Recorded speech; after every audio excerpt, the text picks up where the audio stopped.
మహానుభావులు కావాలంటే గొప్ప ఇంటి నుండి రావాల్సిన అవసరం లేదని, స్వార్థం లేకుండా సమాజానికి సేవ చేస్తే మహానుభావులు అవుతారని ఏపీ వక్ఫ్ బోర్డు చైర్మన్ అబ్దుల్ అజీజ్ అన్నారు.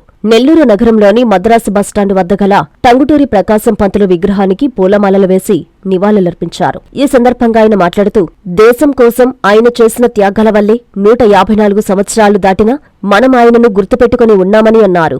సైమన్ కమిషన్ వ్యతిరేక ప్రదర్శనలు, తుపాకీకెదురుగా గుండె నుంచి దమ్ముంటే కాల్చమని సవాల్ చేస్తూ నిలబడిన వ్యక్తి ఆంధ్రకేసరి అన్నారు. గతంలో బ్రిటిష్ వారిపై పోరాడినట్లు ఇప్పుడు అవినీతిపరులు, దుర్మార్గమైన పాలన చేసేవారిపై పోరాడాలని పిలుపునిచ్చారు. మహానుభావుల దారిలో నడవడం, వారి జీవిత చరిత్రను భావితరాలకు చెప్పడం మనందరి బాధ్యత అని తెలిపారు. టీడీపీ హయాంలో ఆంధ్రకేసరి జయంతిని రాష్ట్ర పండుగగా చేశామని గుర్తు చేశారు. మాజీ కార్పొరేటర్ ఉచ్చి భువనేశ్వర ప్రసాద్ ఆధ్వర్యంలో జరిగిన ఈ కార్యక్రమంలో నగరంలోని కూటమి నాయకులు, కార్యకర్తలు పాల్గొన్నారు.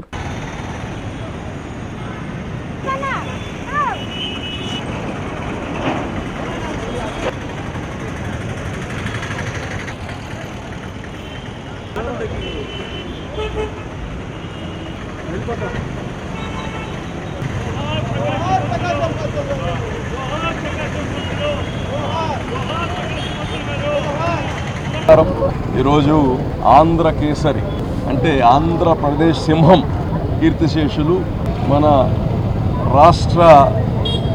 ఆంధ్ర రాష్ట్ర మొట్టమొదటి ముఖ్యమంత్రి టంగుటూరి ప్రకాశం పంతులు గారు.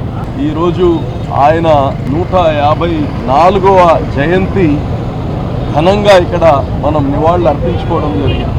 మహానుభావులు 150 సంవత్సరాలు అయినా ఈ రోజు కానీ మనం గుర్తుపెట్టుకుంటున్నామంటే వాళ్ళు ఈ దేశానికి చేసిన త్యాగాలు, గొప్ప ఫ్రీడమ్ ఫైటర్స్, ఈ బానిసత్వం నుంచి మనల్ని విముక్తి చేసిన మహానుభావులు. ఇటువంటి మహానుభావుల్ని ఈరోజు మనం వాళ్ళని ఘనంగా నివాళులు అర్పించుకుంటున్నామంటే మన అదృష్టం.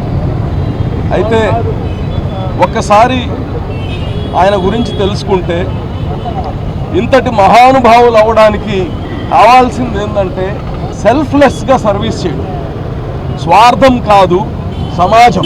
ఇటువంటి గొప్ప వ్యక్తులు అవ్వడానికి గొప్ప కుటుంబంలో నుంచి రావాల్సిన అవసరం లే. గొప్ప అంటే నేను చెప్పేది ఆర్థికం, పెద్ద రాజులు పిల్లలే ఉండాల్సిన అవసరం లే. పేదరికం నుంచి వచ్చారు. ప్రతి ఇంట్లో వారాలు మోడల్లో ఆయనకి సహాయం చేస్తే చదువుకున్నాడు, లాయర్ అయ్యారు, మున్సిపల్ చైర్మన్ అయ్యారు, అంచెలంచెలుగా ఈ దేశం కోసం పోరాడారు. సైమన్ కమిషన్ 1927లో సైమన్ కమిషన్ ఒకటి వేశారు. ఈ భారతదేశ రాజ్యాంగంలో కొన్ని అమెండ్మెంట్స్ తేవాలి, కొన్ని మార్పులు చేయాలి అని ఒక 7 మంది పార్లమెంటేరియన్స్ వేస్తే ఆ 7 మంది బ్రిటిషర్స్ అవడంతో ఒక్క భారతీయుడు కానీ లేదు దాంట్లో. అందుకోసం ఆ కమిషన్ పేరు సైమన్ కమిషన్. దాన్ని హెడ్ చేసిన అతను సైమన్. ఈ కమిషన్ ఈ భారతదేశంలో రాజ్యాంగం మార్చేటప్పుడు మేము లేకుండా, మా పార్టిసిపేషన్ లేకుండా సైమన్ కమిషన్ వేసేదేంటి, మీరెవరు రాజ్యాంగాన్ని మార్చడానికి అని ఆ రోజు ప్రతి ఒక్కరూ బాయ్కాట్ సైమన్ కమిషన్ చేసినప్పుడు ఆ రోజు తుపాకీలతో కాల్ చేయడానికి వస్తే ఆ ప్రొటెస్ట్లో గుండెను ముందు పెట్టి, ముందు నన్ను కాల్చండి, తర్వాత మీరు మీ కమిషన్ పనులు చేస్తారు అని చెప్పి నిలబడిన వ్యక్తి కీర్తిశేషులు ప్రకాశం పంతులు గారు. ఇవన్నీ మనకు స్ఫూర్తి. అయితే ఈరోజు మనకు బ్రిటిషర్లు లేరు. ఎవరిపైన పోరాడాలి? అవినీతి పైన పోరాడాలి. రాష్ట్రాన్ని, దేశాన్ని బాగు చేసుకోవడంలో మన భాగస్వామ్యం ఉండాలి. ఈ అన్నిట్లో ఈరోజు మనకు వాళ్ళు శత్రువులు. అవినీతి శత్రువు, దుర్మార్గమైన పాలన చేసేవాళ్ళు మనకు శత్రువులు. సమాజాన్ని బాగు చేసుకోవడంలో మన అందరి కృషి ఉండాలి. వీళ్ళందరికీ వీళ్ళ దారిలో నడవడం మన బాధ్యత. భావి తరాలకి వీళ్ళు చేసిన త్యాగాల గురించి చెప్పడం కానీ మన బాధ్యత అని కానీ తెలియచేసుకుంటూ, ఇంకోటి 2015లో ఇక్కడ మన ఎమ్మెల్సీగా ఉన్న బీదా రవిచంద్ర గారు, అలాగనే ఉచ్చి భువనేశ్వర ప్రసాద్ ఈ యొక్క ఇష్యూని తీసుకొచ్చారు.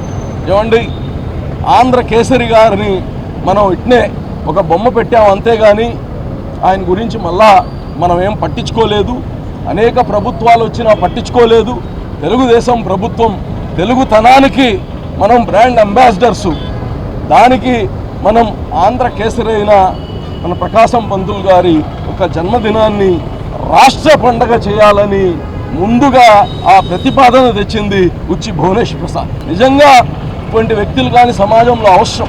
దాన్ని రవిచంద్ర గారు తీసుకెళ్ళి చంద్రబాబు నాయుడు గారితో మాట్లాడి రాష్ట్ర పండగగా ఆంధ్ర కేసరి గారి యొక్క జన్మదినం రాష్ట్ర పండగగా ఆ రోజు జీవోని తెచ్చింది. కానీ తెలుగుదేశం ఆనాటి ప్రభుత్వం అని కానీ తెలియచేస్తూ ఇటువంటి మంచి కార్యక్రమంలో నేను పాల్గొనడానికి నన్ను ఆహ్వానించిన దానికి ఉచ్చి భువనేశ్వర్ ప్రసాద్ గారికి మరియు వాళ్ళ టీం మొత్తానికి పేరు పేరును నేను ధన్యవాదాలు తెలియజేస్తాను. మొట్టమొదటి ముఖ్యమంత్రి తమిళనాడు రాష్ట్రం నుంచి ఆంధ్రప్రదేశ్ విడిపోయిన తర్వాత మొట్టమొదటి ముఖ్యమంత్రి ప్రకాశం పంతులు గారు.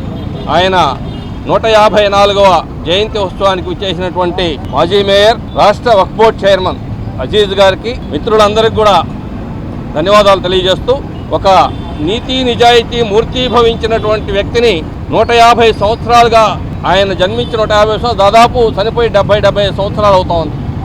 ఆయన ఇంతకాలం స్మరించుకుంటున్నారంటే వారి యొక్క నిజాయితీ, సాక్రిఫైజేషన్, వాళ్ళ యొక్క ఇవే ప్రధానంగా ఒక మనిషి యొక్క కీర్తిని అజరామరంగా ఉంచేవని చెప్పి ఈ సందర్భంగా తెలియజేస్తున్నాం. ప్రకాశం పంతులు గారు పెద్దలు అజీజ్ గారు చెప్పినట్టు సైమన్ కమిషన్లోనే ఆయనకు ఆంధ్రకేసరి అనేటువంటి బిరుదు వచ్చింది.